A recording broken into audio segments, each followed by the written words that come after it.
Fala galera, paz de Cristo, tudo bom com vocês? Você que ainda não me conhece, eu me chamo Diego Rodrigues, sou responsável do canal Liderando Juventude e também sou líder geral dos adolescentes daqui da Assembleia de Deus Cordovil. Hoje nós estamos novamente no quadro Diário de um Líder e nós também estamos tendo o grande privilégio de receber aqui uma pessoa que é uma referência para a nossa igreja, para a nossa juventude e também para todos nós aqui que lideramos a UADEC, pastor Alessandro Medeiros, que foi presidente de honra da UADEC. E antes de nós iniciarmos essa entrevista com ele, queria que o pastor Alessandro, primeiramente agradecer o senhor por nos dar essa oportunidade. Na verdade, sou eu que agradeço. Agradeço o convite, me senti muito honrado e parabenizá-lo. Fiz isso em off, né? Mas gostaria de fazê-lo publicamente por você ter sentido, colocado esse desejo no coração de resgatar a memória, né, de um departamento que não parece não, mas está caminhando para 25 anos, né? Como passou rápido, mas são muitas histórias, muitas coisas legais que a gente vai ter aqui o prazer de compartilhar. E quero também deixar um beijo para essa juventude linda do nosso campo de Cordovil. Amém. Glória a Deus. Sem delongas, eu só quero dizer para vocês aqui que o pastor Alessandro, ele presidiu a UADEC e ele estava conversando comigo aqui em off, que ele fez, né, a festividade dos 10 anos e dos 15 anos. Então, também vale a pena dizer que o pastor Alessandro, ele ficou, durante toda a sua trajetória na UADEC, 10 anos. Ou seja, ele foi o presidente que mais perdurou durante o tempo, liderando e trabalhando com os adolescentes. Então, para mim, é a maior satisfação ter ele aqui conosco. Então, vamos lá. A primeira pergunta é, pastor Alessandro, conte um pouco dos primeiros passos, um resumo do ainda adolescente e jovem Alessandro. Bom, a minha adolescência ela pode ser dividida, né, em antes e depois, né? Antes e depois de quê? Antes e depois da minha conversão, porque a minha conversão ela se deu exatamente na minha adolescência, né? Com 16 anos de idade, eu vira ter um encontro com o Senhor, né? E o meu encontro com o Senhor, na verdade, ele que marcou o encontro comigo, literalmente, né? Aconteceu de uma forma inusitada, porque geralmente, de um modo geral, né, a gente tem um encontro com Deus quando a gente recebe um convite, vem ao culto, coisas do gênero, né? E o Senhor foi se encontrar comigo dentro de uma discoteca lá no centro de Duque de Caxias, conhecida, era chamada de Turnê, próximo do Fórum de Caxias ali.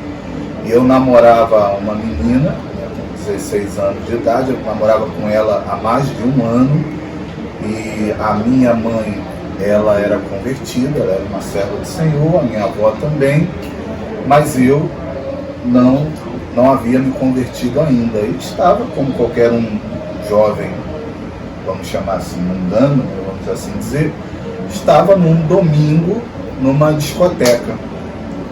E lá nessa discoteca, estava lá com a namorada, aquela coisa toda, música, barulho, aquele tumulto todo. E daqui a pouco eu ouvi uma voz falando, sussurrando no meu ouvido. E ela dizia assim, essa voz: o que você está fazendo aqui? Eu não te quero aqui. E aí eu parei, me assustei, aí olhei para a menina, né, eu estava dançando, parei de dançar, falei: você falou comigo? Aí ela: não falei nada, eu deve ter ouvido alguém falar alguma coisa por aí. Aí fui convencido por ela de que eu devo ter ouvido alguém falar com outra pessoa e continuamos ali. Até que pela segunda vez, um pouco mais alto, aquela mesma voz falou comigo: o que você está fazendo aí? Eu não te quero aí. Aí eu comecei a ficar mais tenso, né? Eu falei assim, de novo, não é possível, estranho. Aí comecei a ficar incomodado, a menina perguntando o que eu tinha, né? Eu estava passando mal, eu comecei a ficar incomodado, até que pela terceira voz, e aí, como se fosse um grito mesmo no meu ouvido, aquela mesma voz repetiu pela terceira vez, né? semelhante a Samuel. Samuel, O que você está fazendo aqui? Eu não te quero aqui. Aí ali foi a gota d'água, falei, vamos embora, peguei a menina, saímos, a gente tinha acabado de chegar, saí dali, era noite, uma noite de domingo, saímos dali do centro de Caxias, levei ela para um bairro mais afastado onde ela morava, no bairro 21 de agosto, e no trajeto até a casa dela, aquilo me incomodando, aquela ansiedade, o coração acelerado, e chegando na casa dela, eu terminei o namoro de mais de um ano, voltei para casa, e aquele incômodo, aí no dia seguinte saí para trabalhar, de dia normal, trabalhava no centro do Rio, e na noite de segunda-feira, eu encontrei, no fim da tarde, eu encontrei um rapaz dentro do ônibus que era aqui de Cordovil, e ele me conhecia através da minha família, e aí ele falou, por que você não vai hoje lá na antiga sede? Porque tem um louvorzão, havia um culto de louvor que era dirigido pelas filhas do pastor Roberto Inácio, lá na congregação de Porto Carreiro, onde eu congrego hoje, antiga sede. E aí eu senti aquele desejo de ir, e fui. Aí cheguei lá, encontrei um outro jovem, que hoje não está mais aqui com a gente, ironia do destino, esse jovem está hoje afastado dos caminhos do Senhor, mas ele foi o canal que me recebeu quando eu cheguei ali, não conhecia praticamente ninguém, e naquela noite eu entreguei minha vida para Jesus. Teve a pregação, era um louvorzão, mas no final tinha sempre uma palavra. O pastor trouxe a palavra, e quando eu me dei por mim, eu estava lá na frente chorando e entregando minha vida para Jesus. Então ali, com 16 anos, exato, já todo um aparato. Isso era julho de 1994, o Brasil tinha acabado de ser tetra. Para você que é jovem, você não pegou essa época do Bebeto Romário. Exatamente, estavam comemorando ainda o título do Brasil. Aí eu brinco e digo que o Brasil foi campeão, mas quem recebeu o troféu fui eu, né? O prêmio da soberana vocação, né? Então a minha vida, a gente pode dizer que começou, né? Ali. Como Jesus falou com Nicodemos, né, em João 3, né? E como dizia um livro de um grande pastor, João Carlos Xavier, O Dia em que Nasci de Novo, um clássico, best-seller da nossa literatura cristã, e ali começou a minha trajetória. E foi tudo muito rápido na minha vida. No mesmo ano de 94 que eu me converti, eu conheci a minha esposa. No mesmo ano de 94, eu comecei a dar aula para criança na escola dominical. No mesmo ano de 94, pela necessidade, do fato de eu estar dando aula na escola dominical, eu me matriculei no IBED. Então foi tudo muito corrido, né? E 4 anos depois, eu, com 18 anos de idade praticamente, eu estava ajudando o pastor Jerônimo no início do projeto.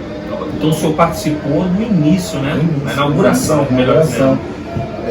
Eu tenho 10 anos como líder, mas 18 anos trabalhando. Olha isso aí, 18 anos trabalhando no departamento. Corrige isso aí. Não são 10, são 18. Que antes de ser líder da UADEC, eu fui vice-líder do pastor Jerônimo, fui vice-líder do Enoque, né, do diácono Enoque, que era músico da o senhor chegou a falar comigo.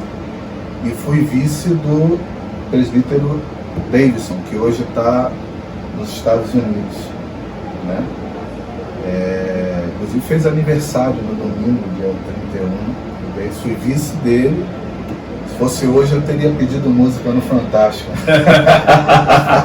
Fui 3 vezes vice, e aí em 2004, isso mesmo, em 2004, aí o Davidson era líder dos adolescentes, foi convidado para assumir a UMADEC e eu era o segundo dele, fiquei como líder dos adolescentes e líder e vice-líder da UMADEC.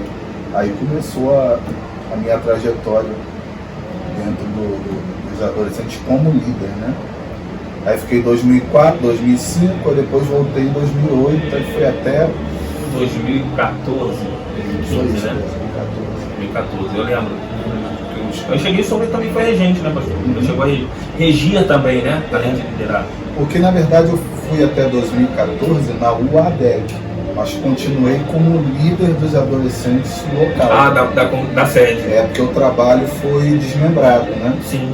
Aí hoje o presbítero Anderson, o evangelista Anderson, que é o líder da UMADEC, assumiu a UADEC. Sim. E eu fiquei como vice dele e líder dos adolescentes locais. A gente dividiu o trabalho. Acho que foi a partir daí que foi desmembrado, né? A liderança do campo, que sim. Eu acho que sim. E a liderança local. Antigamente quem era o líder da matriz era o líder do campo também, automaticamente. Pastor, o senhor lembra de alguma atividade que o senhor fez com os adolescentes durante toda essa trajetória que marcou algo que foi específico da sua gestão? Que o senhor foi orientado por Deus, observou, planejou, juntamente, lógico, com a sua equipe e deu certo? Tem alguma coisa? Sim, eu acho que um dos dois momentos, né, que a gente pode identificar, né? Um momento foi como líder, na verdade foram dois momentos da minha liderança. Acho que o primeiro congresso ninguém esquece. O pastor Jerônimo falou a mesma coisa. Então foi algo que marcou muito, porque a gente fez um congresso meio que desacreditado, né? Porque o líder que me antecedeu foi um grande líder, foi o Noé Enoque. Ele era músico, maestro também. Então ele, por 2 anos consecutivos, ele fez um trabalho estupendo com o coral da UADEC, né?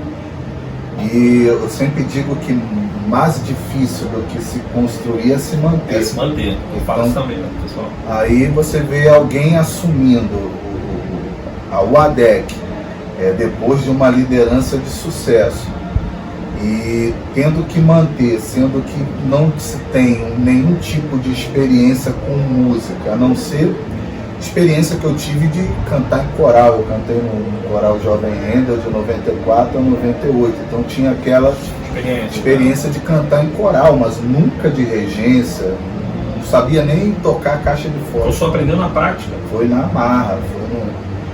Eu aprendi quando o Davidson assumiu a liderança e depois do Enoque, e os regentes, tipo assim, saíram junto com o líder. E aí o departamento ficou sem regente. E eu era o segundo do Enoque e eu ajudava ele nos ensaios do coral. Então eu conhecia todo o repertório dos adolescentes do coral. E quando o Davidson assumiu, ele assumiu sem ninguém, só comigo. Porque o pastor colocou ele como líder e me deu continuidade. Eu era vice do Enoque, passei a ser vice dele também. Então, no sufoco ali, eu falei, Davidson, eu vou segurando, porque eu conheço o repertório e a gente vai. E você vai pensando, orando para botar alguém no meu lugar, porque eu não sou músico. Sim. E aí esse negócio de vou orar, vai ficando. Aí de seguidos foram 2 anos, né? 3 anos seguidos, né? 2003 a 2005, que ele assumiu em 2003. E depois de 2008... 2014. Eu conheci o senhor já liderando e regendo. Exato. E você, com certeza, tem essa experiência também. Você sabe que Deus, Ele olha pra gente, né, vê a gente ali no sufoco e sempre bota pessoas, né? Igual fez com Moisés, né? Colocando homens capazes ali do lado dele, com o próprio rei Uzias também, a mesma coisa. Então Deus foi muito bom comigo, porque foi um trabalho de toda uma equipe, né, que apareceu assim, que Deus enviou, né? Inclusive Deus esse ano me deu a honra de estar trabalhando novamente com o primeiro que eu trabalhei lá atrás, que hoje é um jovem de quase 40 anos, né, também já. E que hoje eu estou trabalhando em Porto Carreiro com ele também. Mas foi o primeiro, ele era um guitarrista que ele virou para mim, eu no sufoco, eu ia fazer um congresso no playback. Meu Deus. Pensa nisso. Não é uma tradição assim, né? Exato. Então, aí ele virou para mim e falou assim, ó, conta comigo. Aí eu agarrei naquela palavra como de Deus e ele fez tudo. Aí descobriu-se um talento nato, porque o menino fez os arranjos todinhos da música, reuniu música. E a gente fez o primeiro congresso só com músico adolescente. Caramba! Só aí adolescente. Uma meta aí que a gente tem que fazer. Só adolescente. E não tinha instrumento de sopro. Foram 2 guitarras, um violão, 2 teclados, uma base, um string. Mas quem ouvia parecia que a gente estava com uma orquestra formada. Porque o trabalho que ele fez foi um trabalho fenomenal, um trabalho muito bem feito. E esse marcou. Esse com certeza foi um dos que marcou. E o outro que marcou, por coincidência, foi meu último trabalho com os adolescentes. Para mim foi um desafio. O segundo, né, foi uma experiência nova também para a gente, né? E foi o último trabalho que eu fiz com os adolescentes, foi a gravação de CD.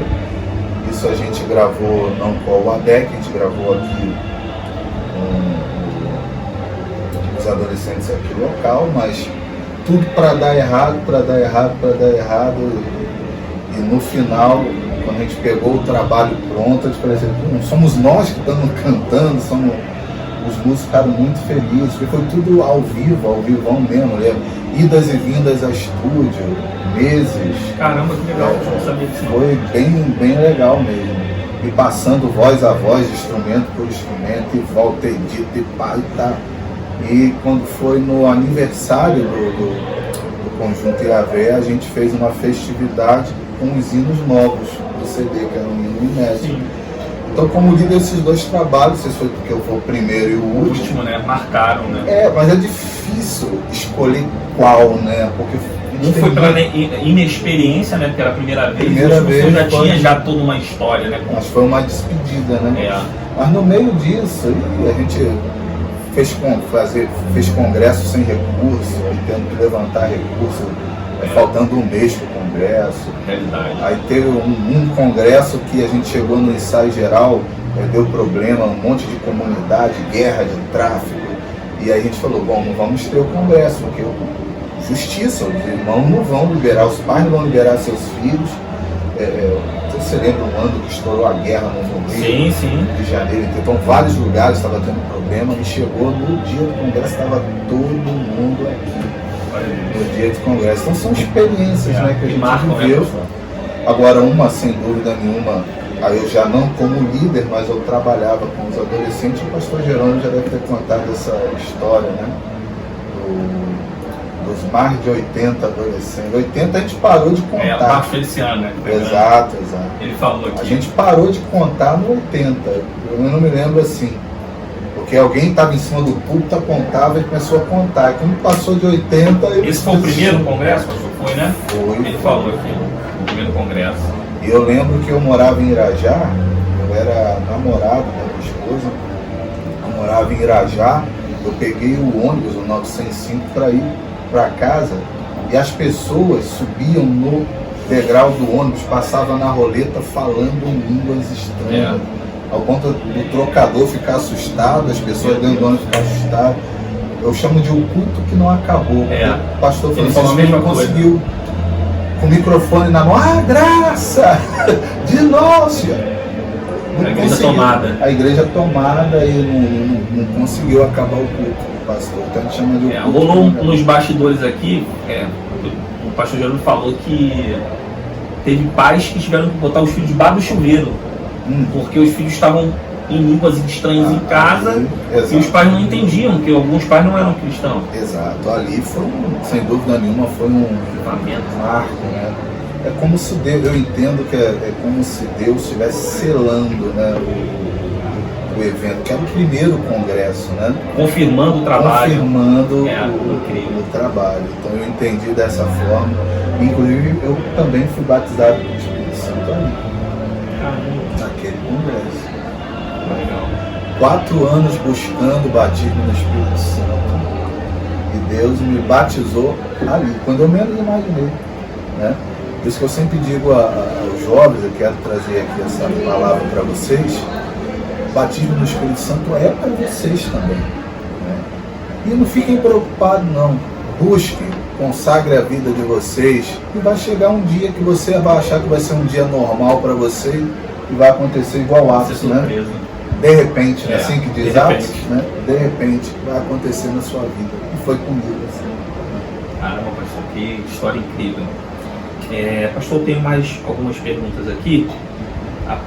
Uma delas é, naquela época, né, durante todo esse período, certamente teve muitos, mas eu queria que o senhor citasse pelo menos alguns ou um.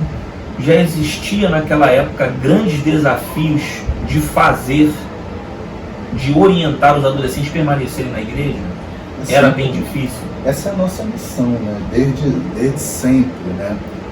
É evidente que hoje eu considero e tenho que reconhecer que a tarefa hoje de um líder de jovem e de adolescente, ela é um tanto mais difícil do que a nossa, porque hoje o acesso, né, principalmente a questões relacionadas à pornografia,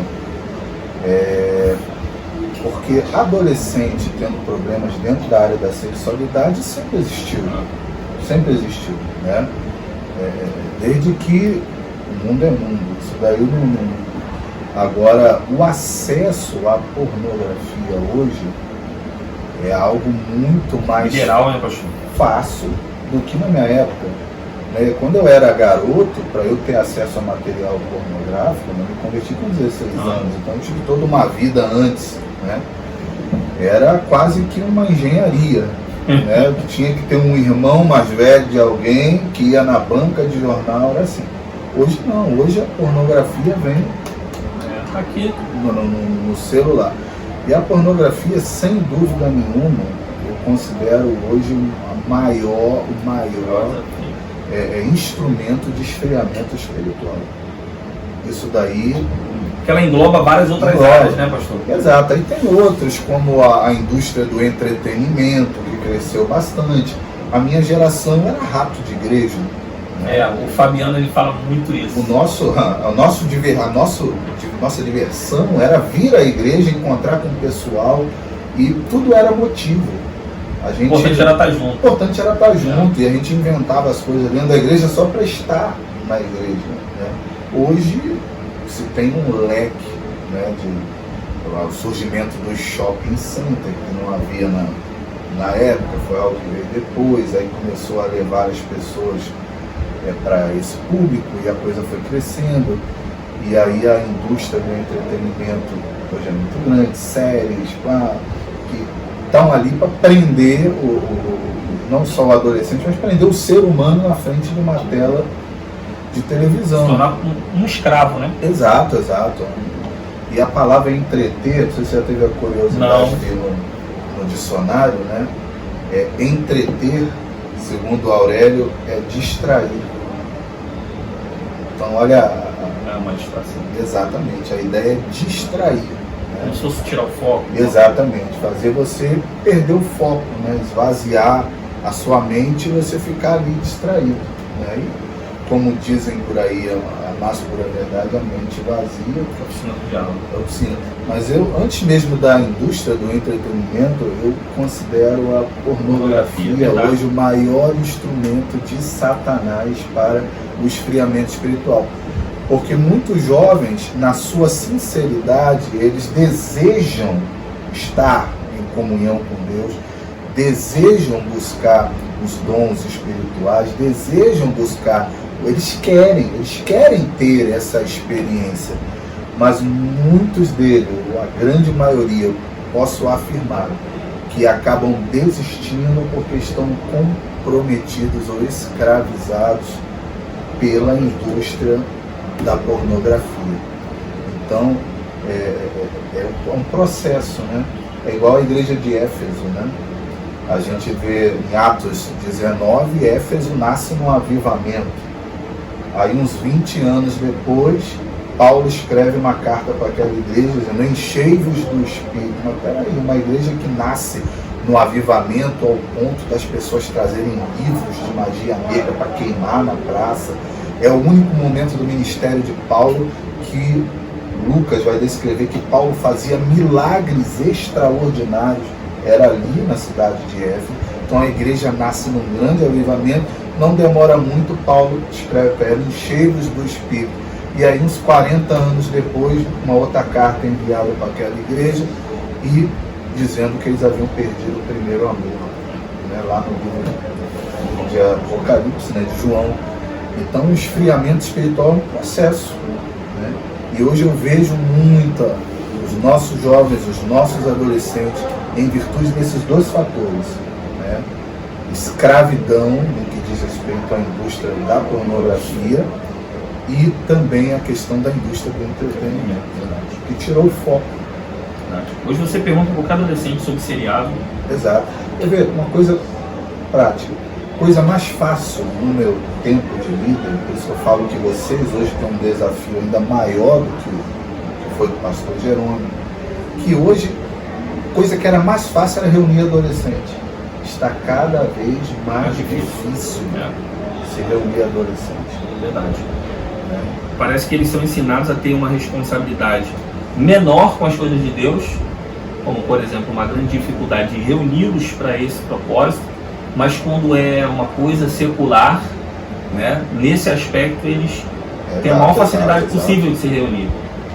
Um outro fator, né, em menor escala, sem dúvida nenhuma, é a prioridade. Você usou muito bem, muita propriedade o termo, a inversão das prioridades, né? Hoje todo pai tem como prioridade para o seu filho estudar e ser alguém na vida, né? Eu me lembro uma vez que eu encontrei a mãe de um adolescente que eu fui líder. Encontrei ela depois de muitos anos. Aí eu perguntei: e aí, como é que está seu filho? Eu falei: meu filho está muito bem, meu filho se formou e está não sei o que, trabalhando numa grande empresa, tem um cargo não sei o que, está bem e tal. Aí eu perguntei: ele está congregando aonde? Aí o semblante dela caiu. Ou seja, mãe, precisa que ore por ele. Então não está bem.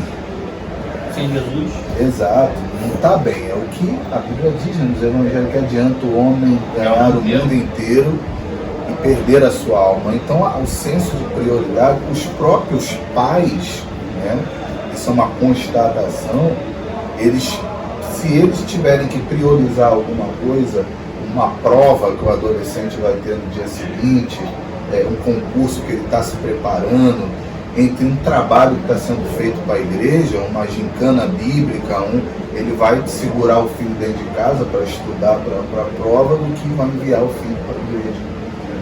Então,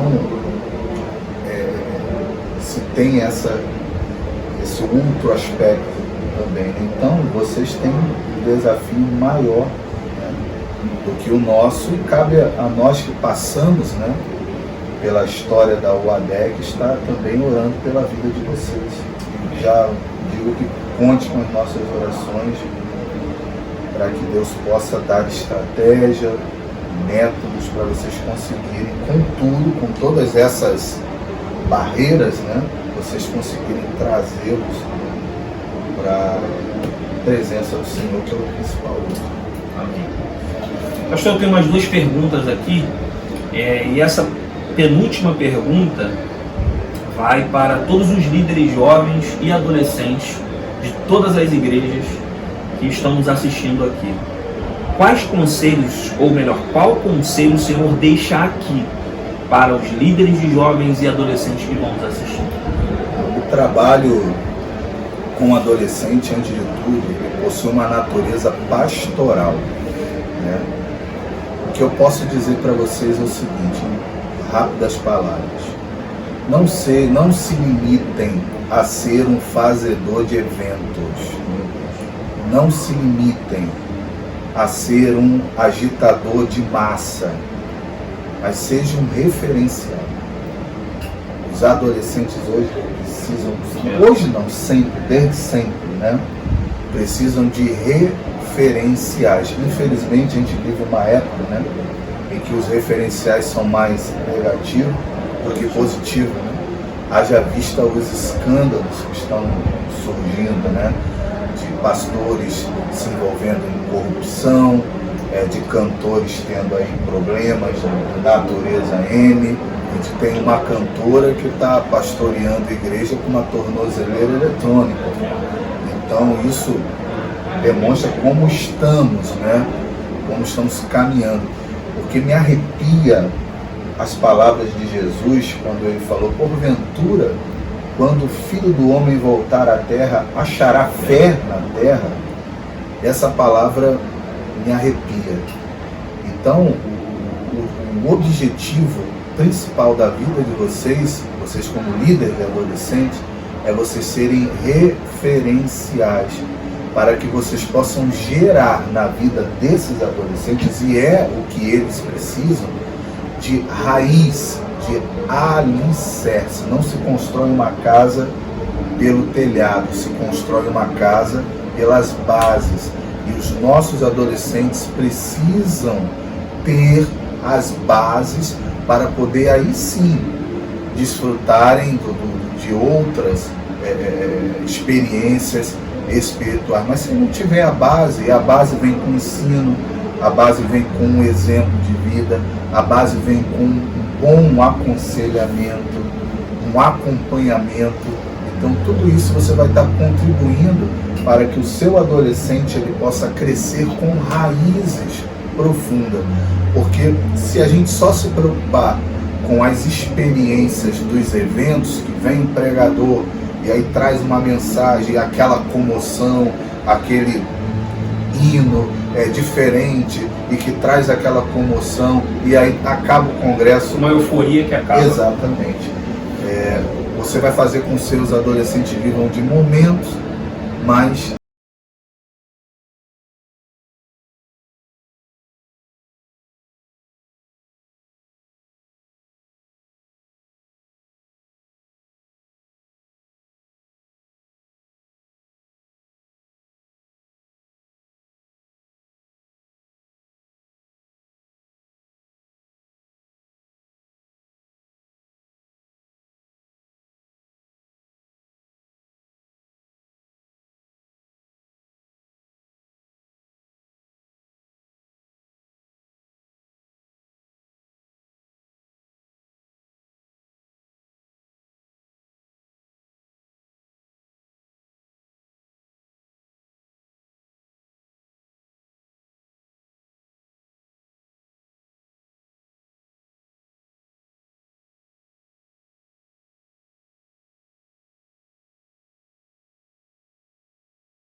levanta de novo e continue a caminhar. Mas jamais desista de Jesus. Jamais desista de estar na presença de Deus. Não se deixe iludir com as propostas que vêm lá de fora. Não se deixe iludir. Os mesmos problemas que vocês têm hoje, a geração que eu liderei, que hoje é nova, que hoje já são jovens, muitos deles já são chefes de família, tem adolescentes. Hoje tem um exemplo da Ana Paula Marinho, da Arielle, foram meus adolescentes, e hoje tem filho, né? São chefes de família, pai de família, mãe de família. Mas na época da sua adolescência, os desafios da vida espiritual deles não eram diferentes dos vossos desafios. E eles estão firmes, uma boa parte deles perseveraram. É bem verdade que nem todos permaneceram firmes, assim como nem todos os discípulos, né, se tornaram apóstolos. Teve aquele que veio a se perder, né? Mas que você não possa ser como aquele que se perdeu. A Bíblia diz que o que adianta o homem ganhar o mundo inteiro, ou seja, você ser um ótimo profissional, você ter um bom salário, ganhar um bom ordenado numa grande empresa, ter um grande cargo público, você ter prazeres aí fora, desfrutar de prazeres e no final de tudo você perder a sua alma. O inferno, ele é real, o inferno não é história fictícia da Bíblia, mas é real. E a Bíblia diz que as nossas decisões, né, são 3 grandes decisões que o ser humano ele toma na sua vida, que é a primeira delas, é o que eu vou querer fazer da minha vida, qual a profissão. É uma decisão sua, pessoal. O pai e a mãe podem orientar, o seu professor pode orientar de como está o mercado de trabalho, mas no final de tudo é você que vai decidir se você vai querer ser um militar, se você vai querer ser um policial, se você vai querer ser um médico, um engenheiro, ou ter a sua empresa, um empreendedor. No final da história é você que vai decidir. A outra grande decisão, que é intransferível, é com quem você vai querer dividir a sua vida. É a esposa que você vai caminhar com ela, é o esposo que você vai caminhar. Pai e mãe pode até orientar e deve orientar. Um pastor, o líder, pode orientar e deve orientar. Mas no final de tudo, a decisão sempre vai ser sua, seja para o bem ou seja para o mal. E assumimos as consequências das nossas decisões. Agora, sem dúvida nenhuma, a grande e maior decisão da sua vida é aonde você vai querer passar a sua eternidade. E não existe terceiro caminho. Ou é céu ou é o inferno.